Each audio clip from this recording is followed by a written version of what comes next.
Is that video recording? Hey, this is Lars. I've got a new phone. It's looking quite good. It's a Galaxy Note 3. Back in the Polytunnel. I've just, about an hour ago, painted on some, or the last coat of cement. And we're going to take a look now at how that's looking. I'm slowly filling up the pond with water now, so moment of truth time, guys. Okay, running out of light now. It's starting to get a bit dark. This is where we're at. There's probably about 3 inches of water in the bottom of here.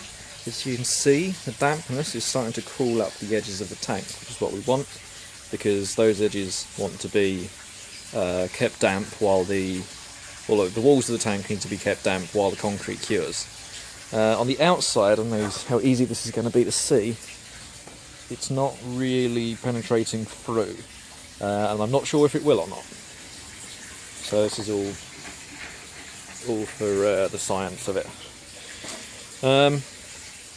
One thing that I've noticed, and this has been bugging me all through the build, is we have levelled the top of the tank. Right, so the rim of the tank is to within a centimetre level all the way around. And because the polytunnel, if you can see this, the polytunnel is on a slant. So if we go level the bottom of the camera to that, you can see the polytunnel is tilting, right?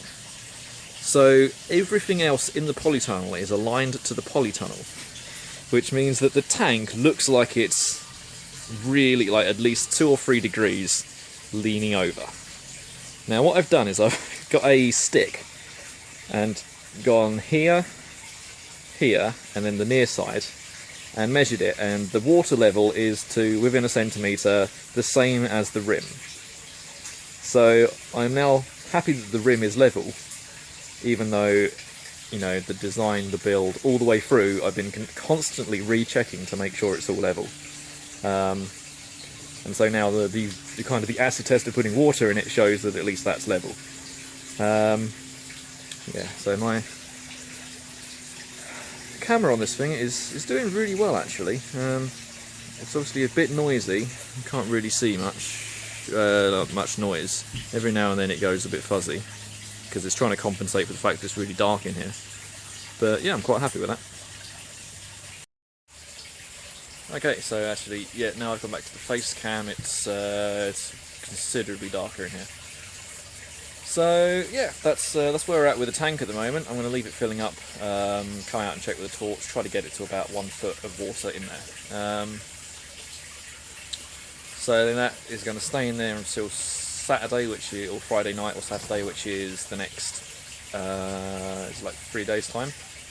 And in the meantime, I have ordered some pH sensor paper and pH testing paper and a digital pH tester. So the ongoing plan is that we fill the tank all the way to the top of water as the level it would be normally. And as the concrete is curing, it's going to make the water more alkaline or more basic. So that's going to pull the pH low. What we then need to do is we need to have the concrete curing, and as the concrete cures it becomes inert. And to help it along, every week I'm going to check the pH. I'm going to add vinegar to the water to bring the pH back to neutral, and then as soon as the pH stays at neutral for a few weeks in a row, we're going to empty the water out, get rid of it, and then we're happy that the concrete is cured and that it's not going to make any subsequent water basic again. Then we're going to fill the tank up part way with just tap water. We're going to lay gravel and soil on the bottom. Probably plant it out and then establish water snails in it. Now these water snails are really great at clearing up the water, and they get rid of all the algae, and after introducing those to the 2 main tanks, which are behind the camera, we've had great luck with basically removing as much algae as possible.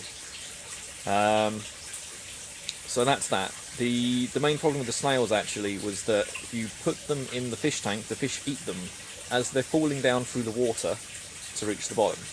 If the snails reach the bottom of the tank and the fish haven't eaten them, then it seems that they're fine, but we've not been able to get enough in there to really start a colony in the main fish tank. In the buffer tank, it's completely full of snails that almost every surface is covered. I can't really tell you what type of snails they are. They're just these random snails that appeared in our tropical fish tank, and they seem to be acclimatised to the water in here really well. So we're going to establish those first, so we've got a good colony of those, and they're also going to help us, inoculate the water and make sure it's good for the fish. Then what we're going to do is we're going to gradually continue. The tank's half full at this point. We're going to continue filling the tank up with water from the aquaponics system, or the 2 fish tanks now. And this will hopefully transfer over as much of the bacteria and the things the fish need as possible. So after this is going to be about a month of this acclimatising now with the snails and the plants only in the tank.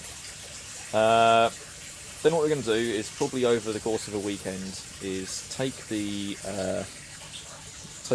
green fish tank filter, this thing, and move it to this corner of the tank, of the new tank. Plumb that into the new tank and set that going. And from that point, we've then got we're then going to start transfer the fish and the rest of the water into the new tank, and that's the plan. Probably leave it for a few more weeks just to make sure the fish don't all die, which I don't think is going to happen, but we'll find out. And then increase the stock at the moment. At the moment we've got 4 mirror carp in there and a load of goldfish, and the mirror carp we're going to add more of those in because they're basically the stock food fish in the system. Yeah, so that's basically where we're at. I'm going to finish recording and say goodnight now because it's pretty much too dark to see what's going on in here. So yeah, I'm Lars Islander, this is the End of the World as We Know It vlog, and this is the new fish tank. So rock on guys, see you later.